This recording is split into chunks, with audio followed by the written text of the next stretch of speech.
Hello everyone, today I will continue sharing with you the love story of CEO Alex and the single mother Tuna. Wishing you all an enjoyable time watching this video.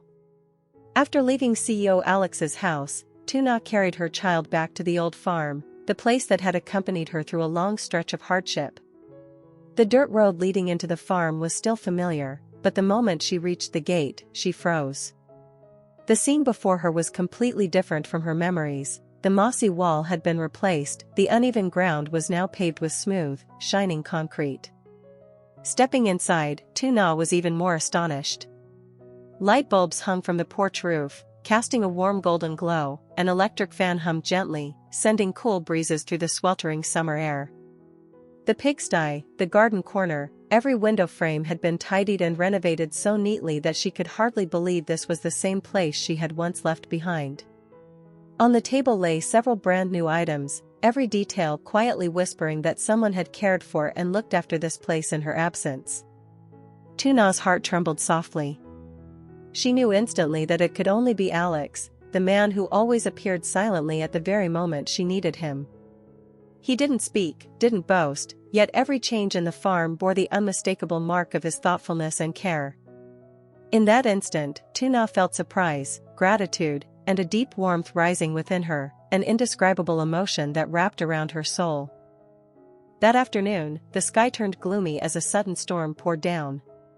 Alex had just finished work when he heard the news. Tuna had left the house with her child. He froze for a moment, a wave of anxiety rising within him. Without even changing clothes, he rushed to his car and drove into the rain. On the muddy road, he stopped again and again to ask passers-by, "Did you see a woman carrying a child pass by here?" The answers were uncertain. Sometimes she just passed, other times only a shake of the head, each reply making his worry grow heavier.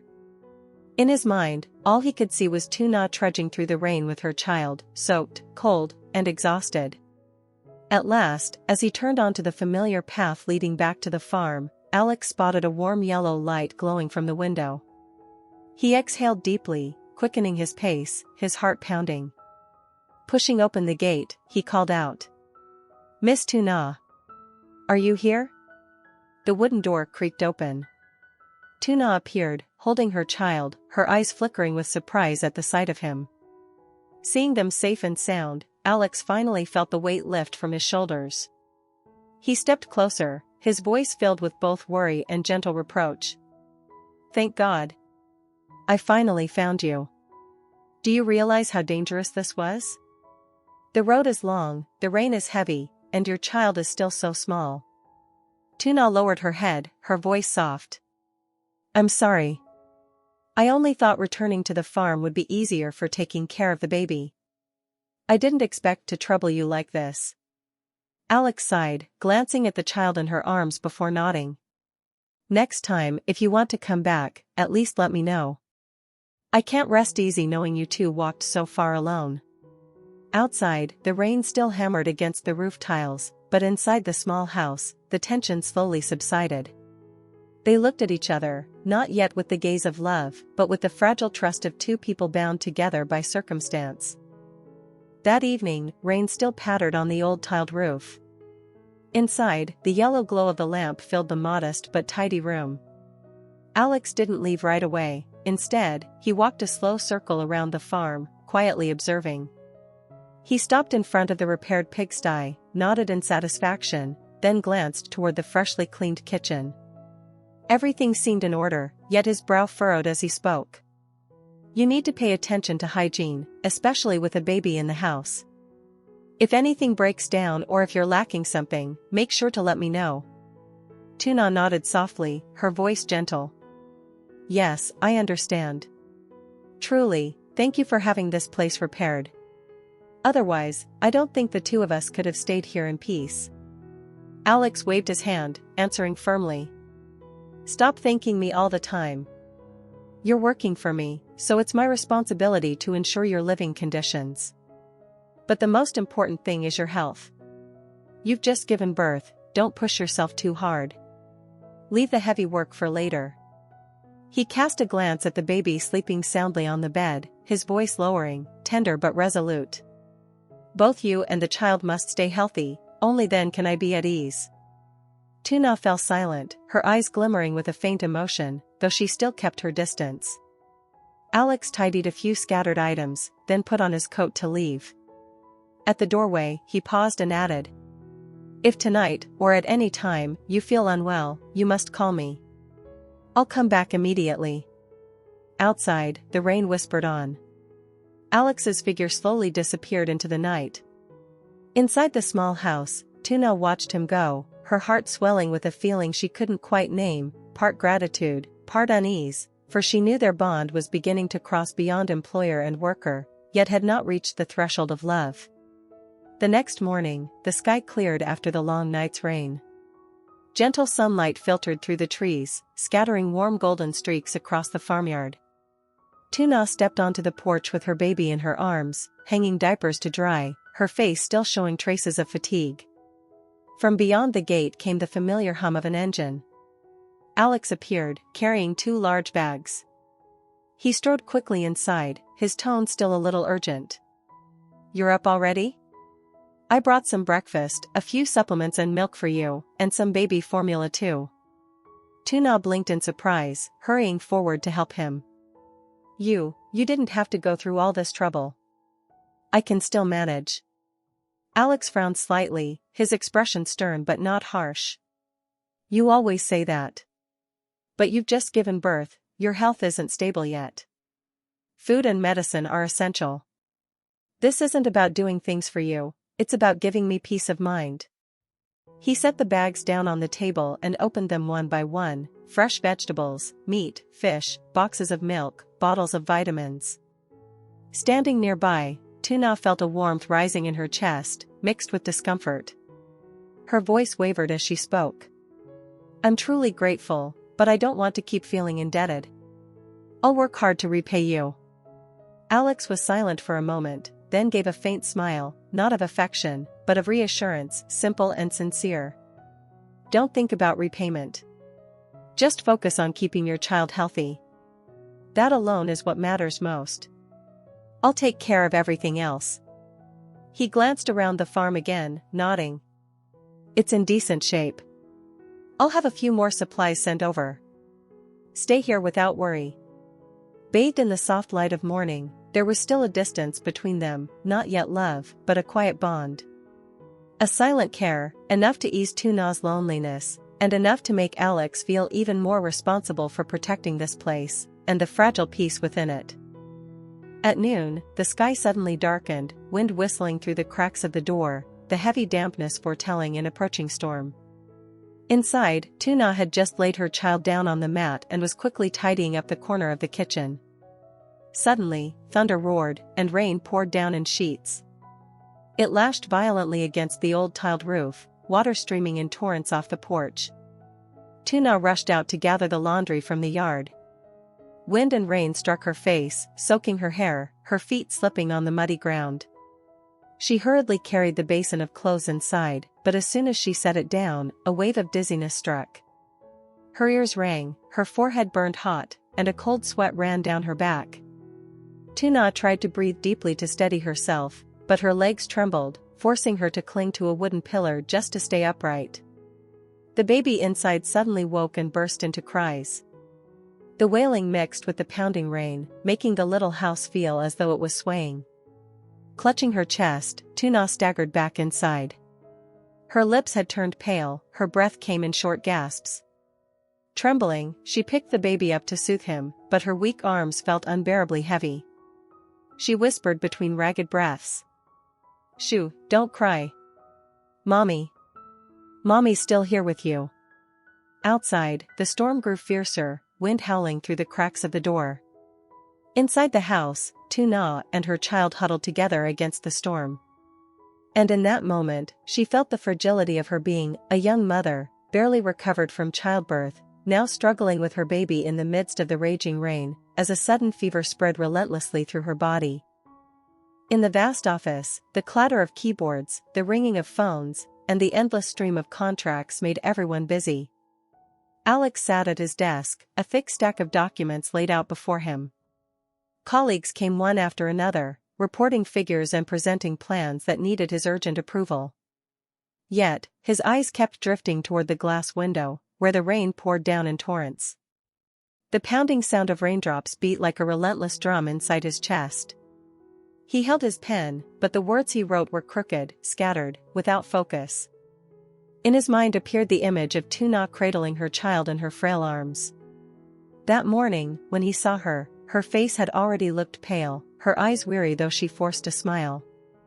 Now, in this heavy rain, could she endure it? Was the baby crying from hunger, from the cold, with no one there to soothe him? A colleague's voice broke in. "Director, this contract needs your signature immediately." Alex flinched, quickly scribbled his name, then glanced again toward the window. His heart pounded faster, and the same questions echoed again and again. What if she's too weak? What if the baby cries all night? With only the two of them there, who will help? He tried to focus on work, but his hand gripped the pen so tightly his knuckles turned white. At last, he slammed the file shut and rose abruptly. Employees turned their heads, but before anyone could ask, Alex had already grabbed his coat and strode out the door. Outside, the storm raged even fiercer. He got into his car, headlights cutting through the curtain of water. Mud splashed high as the tire spun onto the suburban road. "I can't wait any longer," he told himself, eyes blazing with resolve. The road to the farm was slippery, the wind battering as though it might fling the car aside. But Alex pressed harder on the accelerator, ignoring the thunderous rain hammering against the windshield. In his heart, only one thought remained: he had to reach Tuna and the baby, at once. At a sharp bend, he cracked the window open. The roar of the storm rushed in, blending with the furious pounding of his heart. Never had his unease been so stark, like an invisible thread pulling him back toward the two fragile lives in the small house standing against the storm. The rain poured down as if the entire sky had collapsed onto the old tiled roof. Water streamed from the porch in steady rivulets, mingling with the rumble of thunder and flashes of lightning. Alex braked hard in front of the farm gate, the car skidding to a halt in the muddy ground. He flung the door open, not even bothering with an umbrella, and dashed inside. Rain drenched his shoulders, but only one thought burned in his mind: he had to see Tuna and the baby. Pushing open the old wooden door, the dim yellow glow of a ceiling bulb revealed the small, damp room. And there, right before his eyes, Tuna sat on a mat, clutching her child. The baby wailed uncontrollably, tiny hands flailing in the air, while Tuna trembled, her face ghostly pale, her hair plastered to her forehead with sweat. Alex froze, his heart clenched tight, every beat hammering painfully in his chest. He rushed forward, dropping to his knees beside her, his hand trembling as it pressed against her forehead. The blazing heat shocked him. "My God, you're burning up. Why didn't you call me?" His voice cracked, caught between panic and reproach. Tuna tried to shake her head, her damp lashes quivering with exhaustion. Her pale lips parted weakly. "It's nothing, just a little tired. I can manage." Those fragile words only tightened the knot in Alex's chest. He looked at her, eyes dark with both anger and worry, his voice low but firm, almost shaking with restraint. "Stop pretending to be strong. You clearly have a high fever. If you collapse, what about the baby? Who will care for him then?" Tuna clutched the child tighter, forcing a faint, wavering smile. Her voice was hoarse, ragged with labored breaths. "I just didn't want to trouble you anymore. You've already done so much for us." Alex grasped her hand, holding on as if letting go would mean losing her forever. His chest swelled with emotions he couldn't name: helplessness, fear, and a tenderness that ached. Outside, the storm thundered on, but inside the small house, his voice rose steady and resolute. "Don't ever say that again. You and the baby being safe, that's all that matters to me." In that moment, though Tuna struggled to keep up her facade of strength, her fever-clouded eyes and frail, pale face made her look fragile beyond words. Alex sat there, staring at her, his heart twisting in pain. And he realized then, his worry had long surpassed duty. It had become something deeper, something he himself was afraid to call by its name. Alex laid the damp cloth back on Tuna's forehead and sat silently beside the bed. Outside, the rain kept pouring without end, the wind whistling through the cracks of the door like a long, eerie howl. He let out a quiet sigh, his gaze thoughtful. At first, he had only planned to check in and then leave, letting Tuna rest on her own. But looking at her pale face, trembling lips, and the baby sobbing in those frail arms, his heart tightened painfully. He stood and walked toward the door. His hand touched the wooden latch, but his heart refused to let him go. Lifting his eyes to Tuna's silhouette under the dim yellow light, he suddenly saw how fragile the two of them looked, like a leaf caught in the storm. Alex froze, then slowly turned back, pulling up a chair beside the bed. His voice dropped to a near whisper, as if speaking to himself. "No. I can't leave them alone here. Not tonight. I'll stay." The baby cried again. Awkwardly, Alex picked him up, rocking him gently in his arms, patting in rhythm. Strangely enough, in his embrace the crying softened, broke into hiccups, and finally faded into sleep. Alex exhaled in relief, carefully placing the child back down beside his mother. All through that night, he changed the cloth on Tuna's forehead, checked her breathing, wiped away the sweat, and pulled the blanket over her when she shivered. Each time she whimpered in her fevered sleep, he leaned close and murmured with quiet reassurance. "It's okay. I'm here." The storm still raged outside, but inside that small house, the yellow light and Alex's patient watch became a warm flame. He didn't close his eyes for even a second, keeping vigil at the bedside, caring for the feverish woman and the tiny infant alike. And in those hours, Alex realized, his choice to stay wasn't only out of duty. It was because, in his heart, the presence of Tuna and her child had already become too important for him to walk away from. In the dim glow, their shadows, 2 adults and a child, flickered softly against the wooden wall. Tuna slept fitfully, feverish breaths quick and shallow, sweat soaking her forehead. Alex sat close, changing the cool cloth, wiping her skin, and adjusting the blanket over and over. Each time she stirred or whimpered, he bent near, whispering reassurance. "It's okay. I'm here. Sleep." When the baby woke crying in hunger, Alex fumbled to hold him, pacing the room with his large hand patting gently. He rocked, soothed, then clumsily prepared the formula, feeding the infant spoon by spoon until the crying quieted. Tiny fingers clutched at his shirt, and Alex felt his heart melt without warning. Once the baby drifted back to sleep, Alex laid him beside his mother, tucking the blanket around his little feet. His eyes lingered on Tuna, her face still pale, but more at peace. He sat down again, resting his head in his hand, his eyes bloodshot from exhaustion, yet refusing to close. Outside, the wind roared through the trees, but inside there was only the steady rhythm of a child's breathing and Alex's pounding heartbeat. The night stretched endlessly, but he never once rested. Instead, he did everything, all the small, tender tasks that should have belonged to a husband, a family, tending to both mother and child. When the rain finally eased and the first light of dawn broke, Alex's eyes ached with fatigue, yet he remained there by the bed, a silent anchor. And in that quiet moment, he understood, his bond with them had grown far deeper than he ever realized, so deep that he could no longer imagine letting go. After a long night, the storm outside finally subsided. Gentle morning light slipped through the cracks of the door, casting a soft golden glow into the small room. Birds chirped cheerfully, heralding the start of a new day. Tuna stirred slightly. The fever had broken, her breathing steady, her body still weary but no longer as heavy as the night before. Slowly, she opened her eyes, her lashes trembling, and froze at the sight before her. Right beside the bed, Alex was still there. His head rested forward, his shirt wrinkled, his eyes sunken from staying awake. On the table lay damp cloths, a half-empty bowl of porridge, and the baby's milk bottle neatly placed to the side. Everything testified that he had not left her side all night.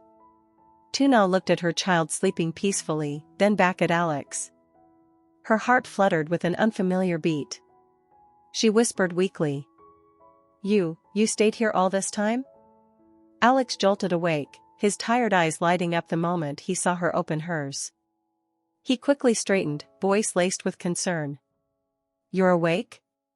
How do you feel? Still dizzy?" Tuna tried to smile, her eyes moist. "I'm better, but you didn't sleep all night, did you?" Alex shook his head, brushing it off as if it were nothing. "How could I sleep, with you and the baby like this? What matters is that you're feeling better now." In the soft sunlight, Tuna could clearly see his dark circles, his rough hands reddened from wringing cloths all night. A warmth spread quietly through her chest, gratitude mixed with hesitation, knowing Alex had given far more than mere responsibility. Once assured she was alert enough, Alex stood and walked to the small wooden table where he had set aside food and medicine. He carefully poured warm water, opened a packet of medicine, stirred it until it dissolved, and placed it into a porcelain cup. The faint scent of medicine mingled with the aroma of plain porridge he had reheated on the stove. Tuna sat on the bed with the baby in her arms, watching every movement. That tall figure, clad in a wrinkled shirt from a sleepless night, now fumbling with the most meticulous, ordinary tasks, something she had never imagined a man like Alex would do. He returned, setting the tray beside her, his voice softened. "Here, take the medicine first. Then eat a little porridge for strength. I kept it light, so it's easy to eat." Flustered, Tuna reached out to take it, murmuring, You don't have to go this far. I've already troubled you too much." Alex smiled faintly, but his eyes were resolute. "Don't think that way. I'm only doing what's necessary. The only thing that matters is that you and the baby stay healthy." As he spoke, he leaned down to adjust the baby's blanket, patting gently to help him sleep more soundly. Then he moved to tidy the table, refill the kettle, every action so natural it made the small, once empty house feel warm, like a true home. Tuna sat silently, her eyes blurring with tears as steam rose from the porridge bowl. Bathed in the pale morning light, the image of Alex caring for every detail, from the porridge, to the medicine, to the baby's sleep, etched deeply into her heart. A rare, long-forgotten peace quietly settled over her once more. The simple breakfast unfolded in an air of peace. Alex sat across from her, checking the porridge's temperature before gently blowing on it to cool, then passing the bowl into Tuna's hands. The baby lay quietly in the cradle, occasionally waving his tiny hands as if reaching out. The scene was so ordinary, yet it filled the small house with a warmth Tuna hadn't felt in a long time. Watching Alex quietly tend to every detail, from the porridge and the medicine to soothing the baby to sleep, Tuna's heart stirred with a strange happiness. In that moment, it felt as though she truly had a family, a strong man who knew how to care, a precious little child, and herself embraced within that circle of love. But as soon as the warmth rose within her, Tuna quickly shut it down. She lowered her gaze, tightening her hands as she whispered to herself, "No. I mustn't think too much. Alex is accomplished, from a good family. And me? I'm just a woman who has stumbled, carrying a child alone. I'm not worthy of him." She stole a glance at Alex under the soft golden light, watching him lean over to soothe the baby, his rough hands moving with an impossible gentleness. Her heart trembled, but immediately, her reason erected a cold, unyielding wall. Don't let yourself dream. This is only his kindness, his sense of care. I must not mistake it, must not let myself hope. Tuna forced a faint smile to mask the turmoil inside. She took another spoonful of porridge, feigning calm. Deep within, the spark of happiness flickered, but she pressed it down firmly, refusing to let it flare into a fragile dream. Xin chào tất cả mọi người đã quay trở lại với kênh của mình. Thì hôm nay mình tiếp tục đưa đến với mọi người những phần tiếp theo của những video trước mà mình đã làm. Như mọi người cũng đã biết thì trong tập trước từ các nhân vật như Lý Tử Diệp, Lý Hoài Ca hay là Lý Tử Na thì đều có những cái chung là hoàn cảnh của những cô gái ấy rất là khó khăn, và cô ấy là những cô gái ấy có động lực rất lớn để có thể trải qua những khó khăn trong cuộc sống. Thì mình hy vọng rằng những video mình mang tới cũng có thể góp phần nào đấy đưa lại ý nghĩa cho mọi người, và hy vọng rằng mọi người có thể yêu thương các nhân vật hơn, cũng như ủng hộ cho kênh nhiều hơn. Và nếu như mọi người có ý kiến đóng góp cũng như là để cho kênh ngày càng hoàn thiện và tốt hơn thì mọi người cũng có thể để lại ở phần bình luận giúp mình nha. Mình hy vọng rằng có thể gặp lại mọi người trong những video tiếp theo, và mong rằng mọi người sẽ đăng ký kênh của mình, sau đó là bật chuông thông báo lên để có thể theo dõi những video tiếp theo. Rất mong được gặp lại mọi người. Bye bye.